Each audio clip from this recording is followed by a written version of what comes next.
Hello everyone! Today Chef Edwin from Eggs and Things will show us how to make the best eggs and things pancakes right at your home. 今日は、センシングスのシェフにパンケーキミックスを使ってお家で美味しいパンケーキを焼く方法を教えていただきます。Okay, so this is our most popular 8-ounce pancake mix. 一番人気の8オンスサイズのパンケーキミックスを今日は使います。Add our water. まず水を、200ミリボウルに入れてください。Take our mix. Add our mix. こちら8オンスの袋で丸ごと中身全部ボウルに入れてください。And whisk. でこちらかき混ぜていただきます。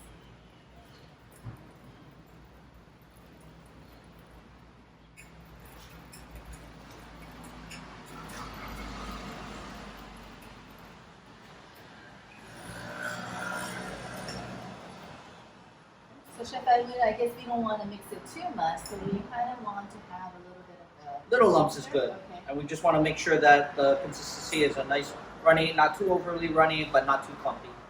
じゃあかき混ぜすぎないで多少グツグツが残る程度にしておいてください。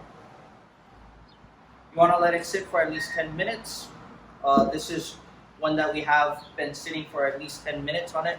最低10分寝かしていただきたいんですけど、こちらもすでに10分寝かしたものです。Want to make sure that your grill's at about 375.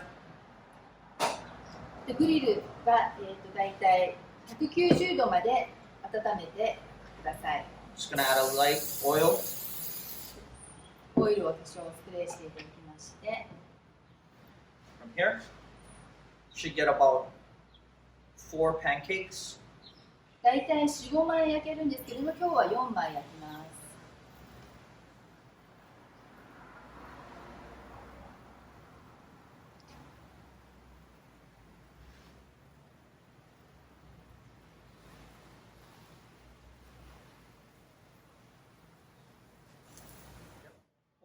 So what we're looking at is about a minute and a half per pancake.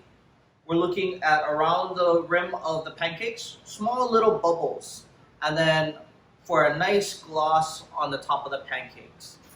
大体パンケーキ1枚につき1分半ぐらい焼いていただくんですけれども、時間だけじゃなくってこうまんべんなくブツブツが気泡ができてくるんですね。それができてからひっくり返すことが重要なので、時間だけじゃなくってこの気泡というのをよく注意してみててください。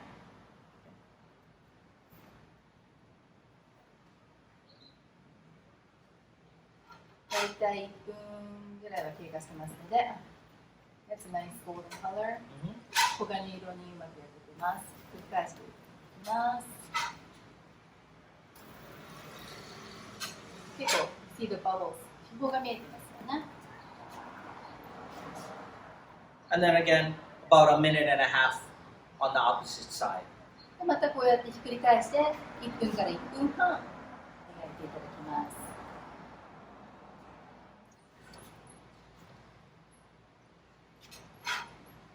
And we're going to plate.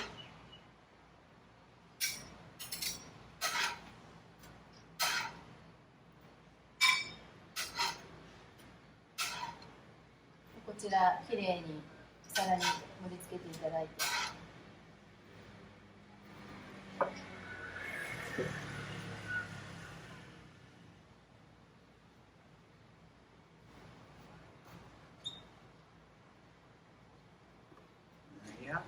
はい、こちらがお水だけでできます。エグスンシングスのオリジナルパンケーキミックスです。